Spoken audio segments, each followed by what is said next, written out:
ఒక దైవజనుడి గురించి తూకిగా 2 మాటలు చెప్పి ముగిచ్చేస్తాను.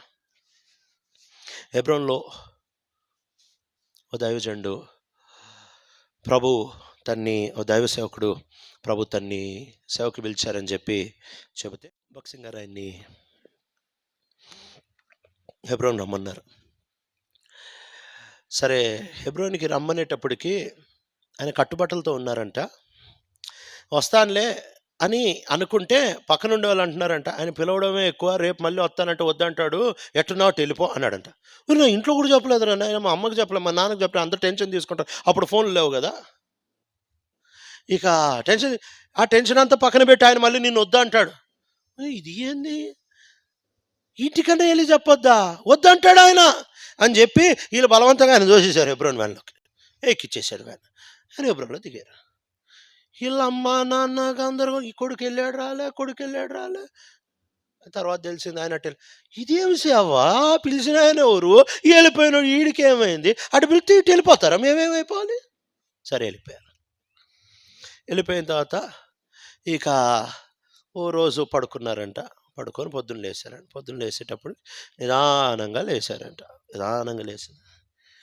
భక్సింగ్ గారు ఉంటారేమో, నన్ను పిలిపిస్తాను, పక్కన కూర్చోబెట్టి టిఫిన్ తినిపిస్తారేమో, ఒక జత బట్టలు తెచ్చుకున్నా. అసలు బట్టలు తెచ్చుకోలే, కట్టుబట్టలతో వచ్చావు కదా, షాప్కి తీసుకెళ్ళి ఓ చొక్కా ఓ ప్యాంటు ఇప్పిస్తారేమో అనుకొని నిమ్మలంగా లేచాడంట. లేచిన తర్వాత ఇక పక్కోళ్ళు లేచి అందరూ వాళ్ళ పనులు చేసుకుంటా ఉంటే, టిఫిన్ అయిపోయిందా అంటే అయిపోయింది, ఎప్పుడూ అయిపోయింది టిఫిన్ మాది అంటే, ఏం భక్సింగ్ గారు నన్ను పిలవలేదే అని మనసులో అనుకొని, భక్సింగ్ గారు ఉన్నారా అంటే, ఆయన సేవకి వెళ్ళిపోయాడు, 2 నెలల తర్వాత వస్తారన్నారు.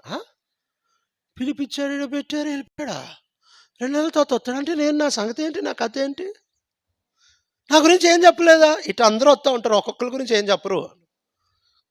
ఏం చేయాలంటే బయట పని ఉంది, కలుసుకొచ్చేసాం. ఇక పని చేస్తున్నారంట, అంతా అయిపోయింది, రాత్రి అయిపోయిందంట, చొక్కా అంతా తడిసిపోయింది, మొత్తం చెమట. ఇక అందరూ పడుకున్నారంట. మరుసటి రోజు లేచి వాళ్ళు వేరే బట్టలు వేసుకుంటే వేరే బట్టలు లేవు.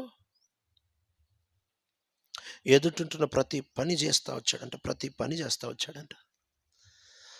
బట్టలు ఉతుక్కోవడం అందరూ పడుకున్నాక, బట్టలు ఆరేయడం, హెబ్రోన్లో ఉంటున్న ఈత చేపలు ఉంటే ఆ చేపలు చుట్టుకొని చేపలో పడుకోవడం. చేపలో పడుకోవడం ఎంత అనానుకూలంగా ఉంటుంది.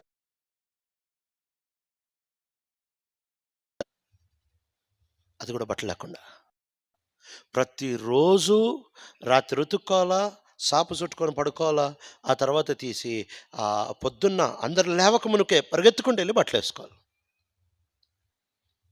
ఇది భక్సింగ్ గారు తిరిగి వచ్చిన తర్వాత ఆయనకు పని చెప్పారంట. పని చెప్పిన తర్వాత ఆ పనికి ఖర్చు అయిన డబ్బులు అయిపోయిన తర్వాత తీసుకొని వచ్చి, సార్ ఇదిగో, అప్పటికే గడ్డం ఇంత పొడిగా అయిపోయిందంట, గీసుకోవడానికి రేజర్ లేదు, బ్లేడ్ లేదు, బట్టలు పిగిలిపోవడానికి సిద్ధంగా ఉన్నాయంటే ఇక వాటికి కాలం అయిపోయింది. రోజు ఒకటే బతుడితే ఎన్ని రోజులు ఉంటుంది. ఈ పరిస్థితి అంతట్లో భక్సింగ్ గారు దినాన్ని పిలిచి పని చెప్పి చిల్లర మిగిలి తీసుకొని వచ్చి 10 రూపాయలు అంటే, నీకే బట్టలు కొనుక్కో అన్నాడంట. వామ్మో, ఈరోజు వచ్చింది అన్న రోజు అనుకొని బట్టలు కొనుక్కున్నారంట. ఇటు ఆరంభమైంది. చక్కగా వ్యాన్ నడిపిస్తాడు, చక్కటి డ్రైవర్, మంచిగా వ్యాన్ నడిపిస్తారు. ఓ రోజు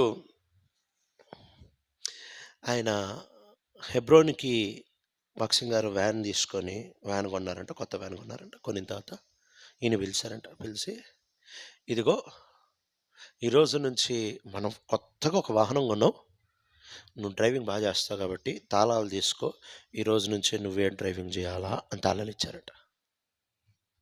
తాళాలు ఇవ్వంగానే ఈ యవ్వనస్తుడు భక్సింగ్ గారు ఎదురు మాట్లాడడం అంటే ఎంత ధైర్యం కావాలి.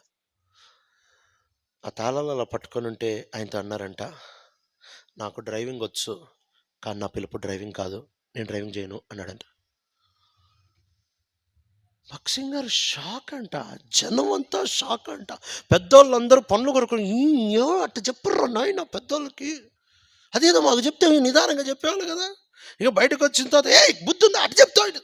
నేను ఉన్నది చెప్పా, నాకు డ్రైవింగ్ వచ్చు కానీ నా పిలుపు డ్రైవింగ్ కాదు. వాడు భక్సింగ్ గారు చిరునవ్వుతా అన్నాడంట, నీ పిలుపు ఏంటి అన్నాడంట. వాక్యం చెప్పడం నా పిలుపు. ఆ తర్వాత ఓ దగ్గరికి కాటేజ్ మీటింగ్కి పంపించారంట, వాక్యం చెప్పారంట. ఇక అక్కడి నుంచి ప్రతి ఆదివారం తిప్పడమే, ప్రతి ఆదివారం తిప్పడం, ప్రతి ఆదివారం తిప్పడమే. ఆయనకి తీసుకొని తాళాలు ఇంకోళ్ళు తీసుకున్నారంట. ఈయన సైకిలేసుకొని చెమటలు కక్కుకుంటా పరిచర్యకు పోతా ఉంటే, ఈయన తాళాలు తీసుకున్న ఆయన వ్యాన్‌లో సక్కగా పోతా, "నీ బతుకు ఇంతే. ఇచ్చిన తాళాలు తీసుకోకుండా అవసరమా నీకు ఈ సైకిల్ మీద తిరగడం? సక్కగా చూడు నేను కూర్చొని నేను సక్కగా తిరుగుతున్నాను" అని చెప్పి ఈయన ఆయన్ని గేలి చేస్తున్నారంట. ఆయన అన్నాడంట, "సైకిల్ దొక్కిన నా పిలుపు నాదే, నా ఆనందం నాదే." మన సహవాసానికి ఓ అద్భుతమైన వర్తమానికుడిగా బ్రతికి ప్రభువుని నిద్రిస్తా వచ్చారు. నేను చెప్పింది కర్నూలు నెహెమియా అంకుల్ గురించి. ప్రియుడా, నీ పిలుపేంటో నువ్వు తెలుసుకో. 10 పనులు చేయనవసరంలే. ఒక్క పని సాధిస్తే చాలు. ఏంటి నీ వ్యక్తిగత పిలుపు? ఏంటి నీ సంఘ పిలుపు? ఏంటి నీ సమాజ పిలుపు?